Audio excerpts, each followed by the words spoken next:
weka ibada kipao mbele. Hakikisha kwamba priority yako ya kwanza ni ibada.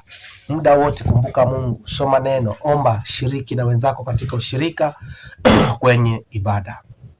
Yes, ni jambo ambalo nakuomba sana mtu wa Mungu, utakapotii na kuifuata hii sheria, basi hakika Mungu atakubariki, kwa sababu tunajua wakati unaomba jambo lako kwa Mungu, huomba sana ukitarajia kwamba upate tu ama wahi mrejesho pale pale. Yes, kusubiri kwako baraka ya Mungu huwa unaona kama kucheleweshwa, kwa sababu unasema Mungu ana vyote, Mungu ana mali, kwa nini nikawii kupata kazi? Niomba leo nipate leo, basi kesho niingie kazini.